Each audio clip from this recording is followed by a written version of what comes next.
अब महाराज जैसे ही त्रास ऋषि ने प्रार्थना की, भगवान शिव की माया चल पड़ी उनके ऊपर। अब उन्हें कहीं जाना है।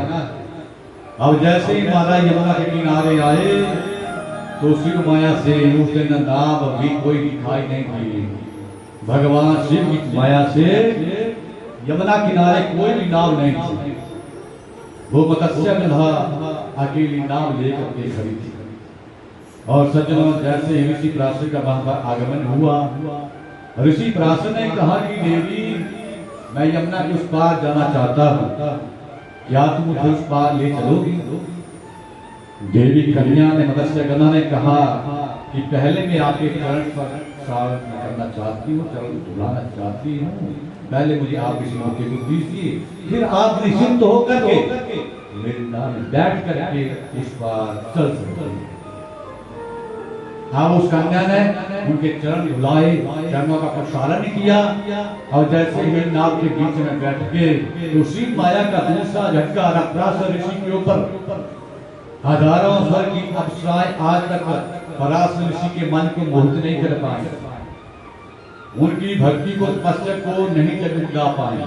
लेकिन आज जैसे ही नाव लेकर के जैसे वो कन्या चली तो आज पराशर ऋषि ने शर्त रख दी कि देखिए, हम तपस्वी हैं, हम ब्राह्मण हैं, मैं चाहता हूं कि जैसे आप नाव लेकर के चलेंगे तो रास्ते में बीच में किसी को भी नाव के बीच में नहीं बिठाना होगा, तब ही मैं बैठूंगा। कन्या ने कहा कि ठीक है ऋषिवर, अगर आपकी ऐसी इच्छा है तो मैं रास्ते में किसी को भी नहीं बिठाऊंगी, आप चलो बैठो। जैसे ही पराशर ऋषि नाव के बीच में बैठी, यमुना के बीच में नाव पहुंची तो आज भगवान शंकर की माया, पराशर ऋषि का मन उस कन्या के ऊपर मोहित हो गया। और जैसे ही कन्या के ऊपर, मत्स्य गधा के ऊपर महाराज पराशर ऋषि का मन मोहित हुआ तो आज पराशर ऋषि कहते हैं कि देखिए हे देवी, आज तक मेरे सामने स्वर्ग की हजारों अप्सराएं आई, लेकिन मेरे ऊपर किसी का प्रभाव नहीं पड़ा। भगवान जाने आज क्या हो रहा है, मैं आज आपके ऊपर मोहित हो गया। तो आज उस मत्स्य गधा ने कहा कि मैं क्या सुन रही हूँ, आप क्या कह रहे हैं? दुर्गंधा मुनि से सन कथम तम गोप संग से शमान रूप्यो का सिंहस्तो सुखादः। ये पराशर ऋषि, सबसे बड़ी कठिन बात है मनुष्य के चोला में, मनुष्य चोले में भी ब्राह्मण का चोला मिलता, और ब्राह्मण का चोला ही नहीं, उसमें एक तपस्वी बनना, एक साधु बनना, एक महात्मा बनना, ये उससे बड़ी बात है। ये काम समान रूप से होना चाहिए। मेरे सिर को देखो, मेरा सिर काला है, मछली की तरह इससे सुगंधी आ रही है, ये कैसे हो सकता है? दुर्लभम मान सम जन्म भुवि ब्रह्मण सत्तमः तत्रापि दुर्लभम ब्रह्मत्वा विशेषतः। हे मुनिवर, क्षमा करना, आप ब्राह्मण ही नहीं, आप एक ऋषि भी है, तपस्वी भी है, आप एक विद्वान भी है, बुद्धिमान भी है। इस बात को छोड़, समान रूप से काम होता है। पराशर ऋषि ने कहा कि देखिए, अपना वचन बंद करो, अगर आप मुझे स्वीकार करती हैं तो ठीक है, नहीं तो मैं आपको साफ दे दूंगा। अब जैसे साफ की बात निकली तो वो कन्या थर थर कांपने लगी, धरती डगमगाने लगी कि वैसे ही यहाँ पर है, काले रंग की है, हमारे शरीर से मछली की तरह गंध आती है, कौन अपनाएगा हमें? हम वैसे गरीब हैं। अब जैसे भगवान की माया है, चलो वैसा ही होगा। तो उस कन्या ने महाराज पराशर ऋषि के सामने 2-3 शर्तें रख दी। ये पराशर मुनि, आप तो चले जाएंगे, लेकिन आपके जाने के बाद जो मेरे गर्भ से बेटा जन्म लेगा, मेरा कन्या धर्म वैसा ही रहना चाहिए, दुनिया में किसी को भी इसके बारे में पता ना चले। मेरा जो बेटा जन्म लेकर के आएगा, सारा संसार, पंडित पुजारी, ब्राह्मण, संत, साधु जितने भी सब उसकी पूजा करने वाले हो। अगली बार ये काम दिन में नहीं होता है, घर की व्यवस्था भी करो। और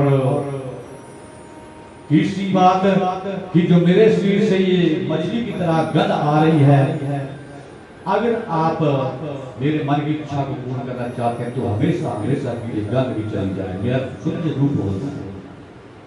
पराशर ऋषि ने कहा कि देवी चिंता मत करो, ऐसा ही हो। और उसी समय पराशर ऋषि ने अपने तपोबल से यमुना के बीच में ही दिन में ही महाराज कोहरा ही कोहरा मचा दिया, रात बना दिया। और अपने तपोबल से उसी समय जो मत्स्य गंधा थी, मछली की तरह शरीर से गंध आ रही थी, हमेशा हमेशा के लिए क्या था, कस्तूरी की गंध वाला शरीर बना दिया। कैसा शरीर बन गया? अब कस्तूरी की गंध वाला। और जो काला रूप था ना चेहरा, वो भी हमारा सुंदर बन गया।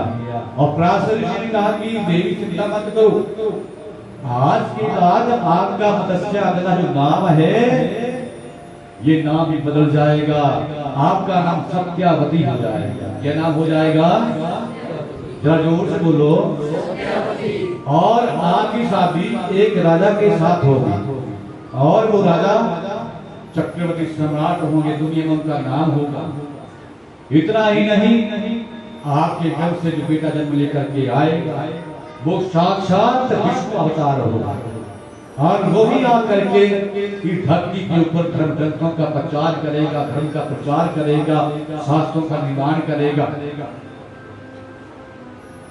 और तेरा कन्या धर्म ये ऐसा ही रहेगा, इसको किसी को भी पता नहीं चलेगा। इतना कहा। और महाराज कन्या प्रथम नामे हन्या तथा क्रोधोत्तमः पत्रश्च तुमस्महाकामः भविर्भूत वीर्यवानः गंधायां समदावेक्ष्य द्योवनमदं नवमः। देवी अब मैं जा रहा हूँ। पराशर ऋषि तो महाराज वहां से चले दिए। अब वो कन्या यमुना के बीच में गर्भवती हो गई और यमुना के बीच में रहने लगी। और यमुना के उस द्वीप में जो द्वीप बना दिया था, वहीं पर ही उसने एक बेटे को उसमें आने का जन्म दिया। बेटा जैसे जन्म लेता है, उठ करके महाराज चौकड़ी मार करके बैठ करके माता से कहता है कि माता, मुझे जंगल में जाना है, मुझे तप करना है, मुझे भक्ति करनी है, मैं तो जंगल की तरफ जा रहा हूँ। लेकिन हे माँ, जब भी आपको जरूरत पड़ेगी इस बेटे की आप याद करना। जब आप याद करेंगी, उसी समय उसी पल अपने बेटे को अपने पास पाओ। बोलिए हर हर